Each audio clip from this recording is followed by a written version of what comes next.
네, 우리 일상적으로 많이 쓰는 말에서 계란이란 말을 많이 쓰죠. 이란 말을. 그런데 텔레비나 여러 가지 그런 데서는 달걀이라고 쓰라고 요구합니다. 그리고 외국 지명 중국 산동성이 있습니다. 산의 동쪽에 있는 성, 지역이라는 얘기죠. 그런데 여기는 이거는 우리 발음은 당연히 산동이고 중국 발음에서도 산동 해가지고 똑같이 동입니다. 그런데 우리 그 텔레비에서 이런 거 공공방송에서 나올 때는 산둥이라고 출처도 없이 산둥이라고 부르라고 합니다. 그러니까 어떻게 그냥 우리가 쉽게 발음하는 발음을 자꾸 억제하는 거죠. 이제 계란도 그렇고 산동성, 그리고 영화 배우 이름 성룡이 있을 때 이것을 어떻게 부르니까 청룽이라고 부르죠. 요새는 또 청룽. 이건 뭐냐면은 어떤 발음 비슷한 거냐면은 원래 그러니까 성룡 그 발음이 아니라 그러니까 주로 중국은 이제 지역이 너무 크니까 그 발음이 각 지역마다 다 다르죠. 그런데 그 중에서도 이제 북경 만주 이쪽에서 쓰는 이제 청나라 이후 이제 좀 만주족이 이제 점령해서 그 영향을 많이 받은 북경어를 중심으로 그게 이제 표준어가 되어 있으니까 이렇게 거기에 따라서 해놓은 말입니다. 그러니까 성룡이라고 비슷하게 발음하는 지역도 중국에 얼마든지 있고 다른 발음 특히 광동성 같은데 다 비슷하고 꼭 성룡이 그런지는 모르겠지만 다른 단어들이 많이 비슷하죠. 하지만 우리는 이제 이쪽 북경에 충성하라고 북경 발음을 어떻게 흉내내라고 있습니다. 그 외에 또 우리가 아파트 몇 평 할 때 몇 평수가 있습니다. 근데 이거를 우리 뭐라고 합니까? 자꾸 제곱미터라고 쓰라고 요구하죠. 오랫동안 평이라고 써왔는데 특히 노무현 정부에서는 막 벌금을 물리고 강제하기도 했고. 그런데 이게 뭐 세계에서 미터법을 제정했으니까 미터법대로 해야 되지 않느냐 그렇게 또 얘기를 하겠지만은 그렇지도 않습니다. 뭐 학술 통일을 위해서는 이렇게 쓰지만은 미국에서도 심지어 뭐 그 물리학 그런 책에서도 그러니까 미터법을 반드시 쓰지는 않고, 그리고 또 중국, 일본 물론 미터법 많이 쓰지만은 거기는 나름대로 또 자기네 나라 사람들 발음이 편리하게 그렇게 바꿔 쓰고 있습니다. 중국에서는 이제 킬로미터를 얘기할 때 근, 우리가 근이라고 했죠. 예전에 우리 고유 다니는 근이었죠. 고기 몇 근, 600g이 한 근이라고. 근데 공근이라고 해가지고 킬로그램을 중국에서는 공근이라고 부릅니다. 그리고 일본에서는 미터, 우리도 썼었지만은 미터를 그냥 미라고 하고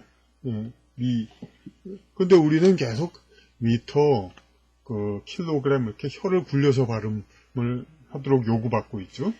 그러니까 이렇게 우리 민족 고유의 가장 자연스럽고 편한 발음 이런 걸 갖다가 자꾸 어떤 표준어라든지 이렇게 다른 압력을 해가지고 다른 식으로 저 바꾸라고 요구를 받고 있습니다. 이거를 그러니까 우리는 그런데 그냥 모르던 중에 자꾸 노예근성으로 완전히 이걸 따르고 있습니다. 그러니까 편리하고 쉬운 우리 발음이 있는데도 애써 혀를 굴리고 이렇게 해가지고 이렇게 다르게 발음하는 거. 이게 왜 이런 일이 왜 있는 거겠습니까? 일제시대 때 우리는 일본 점령을 받아가지고 일제시대 말에 특히 그랬다고 그러죠. 동경이라고 우리 한자로 불렀는데 그 도쿄라고 바꾸라고 갑자기 명령이 떨어졌죠. 이제 그래가지고 모두 그런 그걸 일본 발음으로 바꾸라고 그런 적이 있었고, 그러니까 우리가 편리하지 않은 우리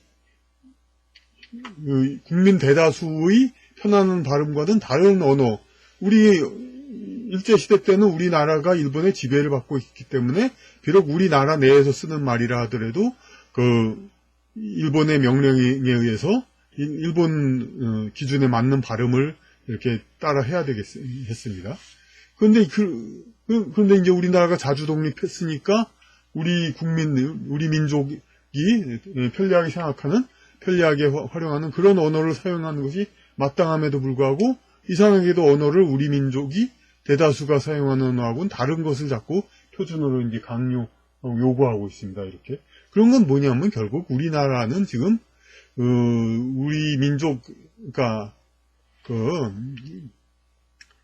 한 나라가 있으면 그 여러 파벌이 있어가지고 공식적으로 다민족 국가이든 중국이나 미국처럼 그렇지 않든 간에 국가가 이제 어느 동질성에 있는 똑같은 그런 집단으로 되어 있는 나라는 거의 없습니다. 신생국가, 신생소국이라면 혹시 모르겠습니다만, 그러니까 우리나라의 경우도 당연히 신라 고려 이어온 우리 한문을 썼던 우리 정통 한민족이 있고, 그리고 또 조선시대의 여진족과 왜구들이 많이 이제 합병을 했죠. 그렇기 때문에 우리 전통을 이어온 우리 주류 한민족과는 다른, 마치 중국에 하면은 한족이 있고 여러 소수민족이 있듯이 우리 대한민국에도 주된 다수민족인 한민족이 있지만은 이제 주변 이제 다른 민족들이 있는 겁니다. 다른 여진족과 왜구 이런 쪽에. 그런데 중국 다수라고 해서 반드시 그 나라를 통치하냐? 그렇지 않죠. 그러니까 중국에서도 송나라에다가 원나라 몽고족, 소수 몽고족이 원나라를 지배했고, 다시 명나라 지난 다음에 청나라 소수 만주족이 중국 전역을 지배했습니다. 우리나라도 마찬가지입니다. 그러니까 왜냐하면은 송나라와 명나라의 때 한족들이 나라를 통치했습니다만 지도계층이 하도 잘못한 게 많다 보니까 업보가 쌓여서 그 나라 쪽이 몰락하고, 그러다 보니까 어떤 이제 외부에서 투쟁적인 어떤 그걸 길러온 다른 외부 집단이 와서 이제 점령을 하는 거죠. 우리나라도 아시다시피 조선 망해서 일본이 점령했죠. 그래서 일본 그러니까 이쪽 이른바 진보 좌파 쪽에서 보는 친일파 그런 쪽이 이제 일본하고 상당히 좀 연관이 된 부류 정통 한민족보다는 그런 사람들이 많이 이제 지배를 했죠. 일본 일제시대에 득세를 해서 그렇게 해서 나라를 이제 상당히 권력 이게 상당히 포진해 있고, 반대로 이제 또 해방 후 이제 남북 분단 이후에는 북쪽으로 넘어가고 이제 이쪽 남쪽에서는 많이, 그러니까 초기에는 이제 전부 북쪽을 갔지만 이제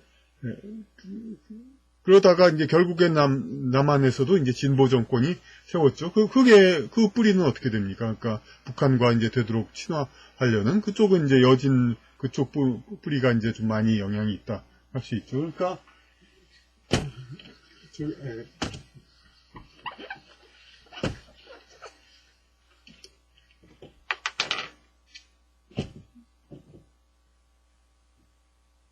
처음에 이렇게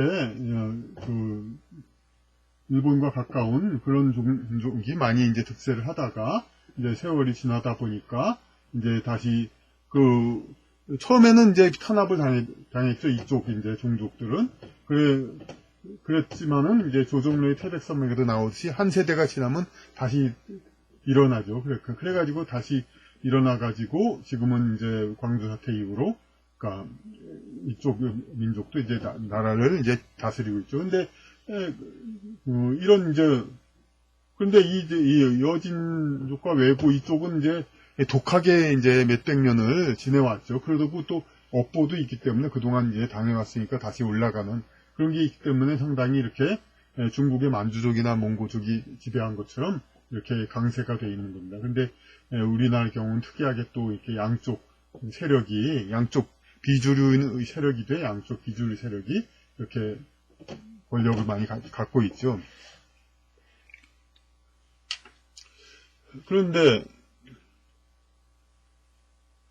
그러니까 이거 자체를 가지고 우리가 무슨 뭐 민족 부당하니 이 사람들을 몰아내자 그런 거 아니죠. 다 엄연히 다 같은 한국인들이죠. 중국에서도 몽고족 만주족이 다 중국인이듯이 중화민족이듯이.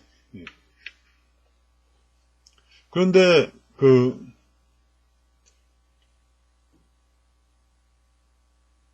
문제는 뭐냐면은 이 비주류 민족 입장에서는 자꾸 이렇게 자기네들이 강세가 되려고 하면, 왜냐면 이 나라 전통 문화 민족이 그게 계속 이어지면은 아무래도 이쪽 민족들이 더 강하기 때문에 이쪽 민족이 더 이제 학습 효과가 좋기 때문에 공정한 경쟁을 해도 불리하게 됩니다. 가령 미국의 경우는 이제 백인, 흑인 아무리 평등을 해도 흑인들은 미국의 어떤 주류 교육이 뭡니까? 요새 뭐 세계가 다 마찬가지지만 서양 근대 교육이지 않습니까? 그러니까 백인들이 더 이제 어떤 윤회를 주로 이제 같은 계열에서 온다면은 그쪽에 더 가깝기 때문에 그쪽 문화에 공정한 경쟁을 해도 백인들이 더 이제 상류층에 올라갈 수가 있죠. 그렇기 때문에 여러 가지 뭐 할당이니 편법 이런 가지를 쓰는데 그래도 이제 역보가 쌓였으니까 흑인들에겐 스포츠나 예능으로 많이 또 상류층에 올라갈 수 있는 기회가 또 생기게 되고 그렇죠. 이게 다 세상의 섭리입니다. 근데 여기서는 이제 지적인 활동이 상대적으로 덜했던 이런 쪽들이 이제 외국 사람들이 이렇게 뭐 한문을 이렇게 많이 아는 사람들이 아니죠. 상류층이 아니었고 조선시대 여진족은 말할 나위도 없고 그런데 이제 이런 지적인 전통을 가진 그런 쪽의 부류들이 이제 계속해서 이제 어떤 힘을 쓰기가 좀 어렵게 되는 그런 상황으로 계속 되고 있습니다. 지금 그게 이제 구체적으로 나오는 게, 그러니까, 한중일 회담할 때 쓸 때, 우리나라는 반드시 한글로 쓰죠, 이제. 예? 그래서 그걸 아주 단단히 그냥 일본과 중국 사이에서 차별화된다. 우리가 한문을 쓰면 얘들하고 묻히니까 서로 묻어버릴까 해서 묻혀져 버릴까 해서 한글로 이제 그렇게 하면은 자주 독립이 강해진다고들 생각하는데 중국은 어떻게 생각하냐면은 중국 내에도 조선족이 있어가지고 조선족은 한글을 쓰죠. 그리고 중국 내에 여러 소수민족들 그 소수민족들 다 이제 자기네 글자가 있고 그거를 다 이제 동아시아 문화 언어인 한문으로서 한문이 이제 상층부에 있고 각 소수민족의 글자들이 중국은 이렇게 있는 형편이죠. 그 중에 하나 한글도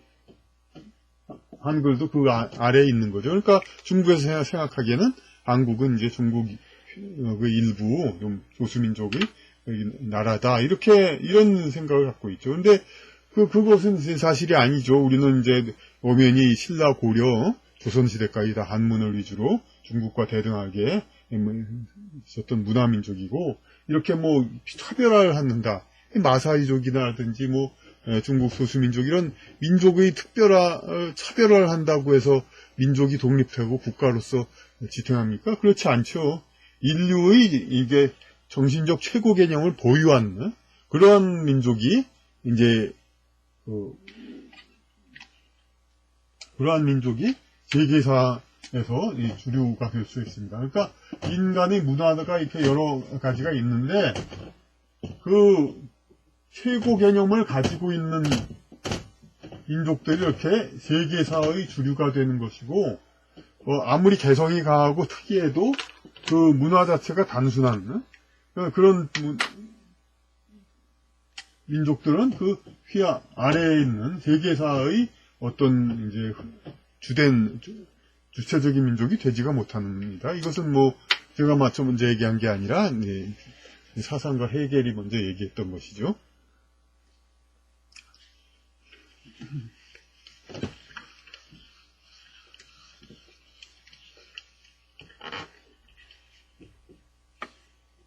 그래서 지금 우리는 하여튼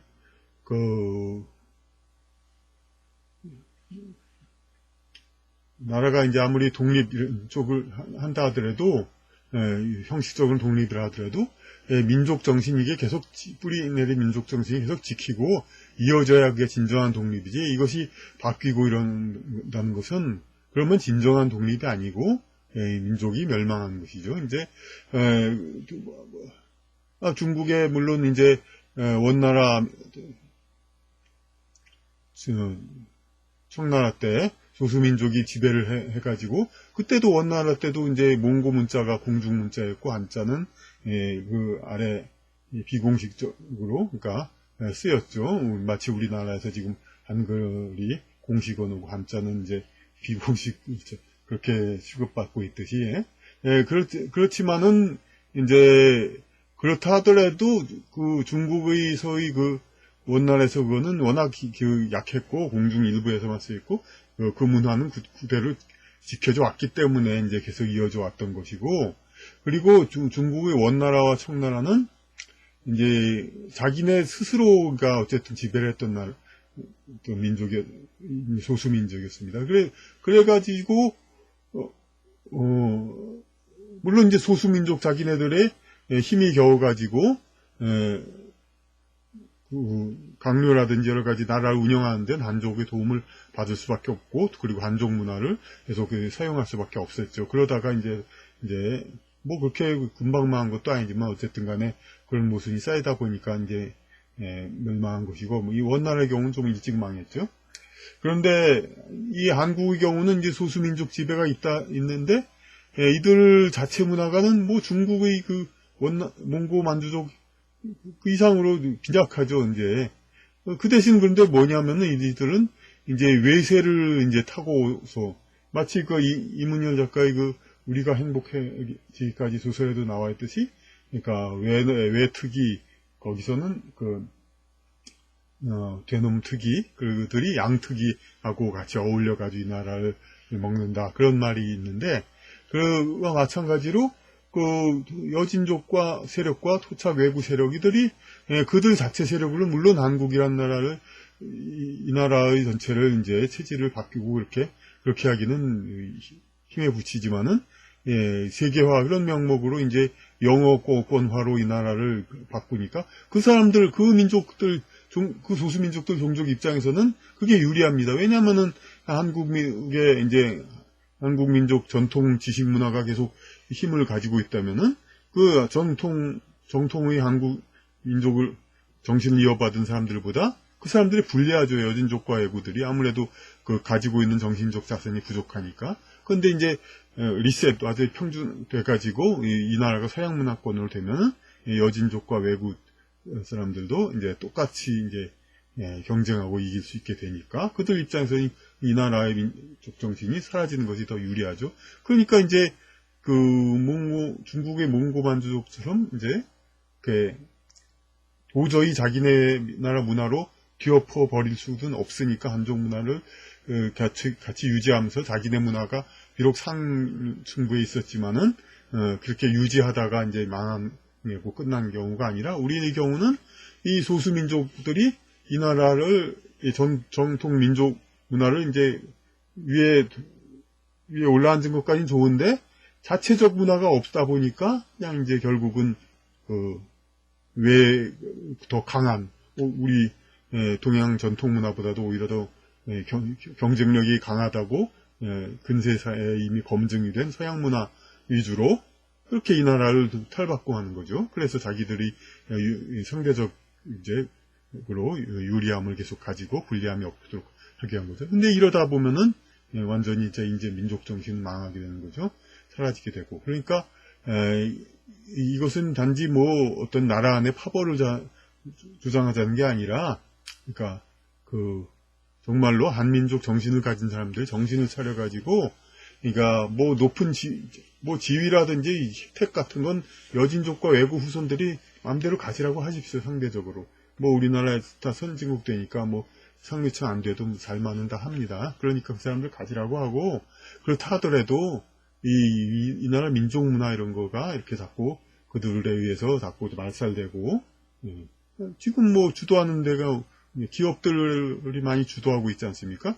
모든 그 기업 이름을 다 SK, LG 뭐 그냥 가지고 뭐 그게 무슨 뜻인지도 다 이제 모르죠. 이제 직원들도 아마 모릅니다. 뭐, 그, LG에서는 뭐, 라이프 이즈 굿으로, 하더군요. 그리고 또 SK는 아마 사우스 코리아로, 외국에 알려지길 바랐던 것 같습니다. 그런 식으로 모든 것이 다 그냥 그렇게 기업 정신 자체가 없습니다.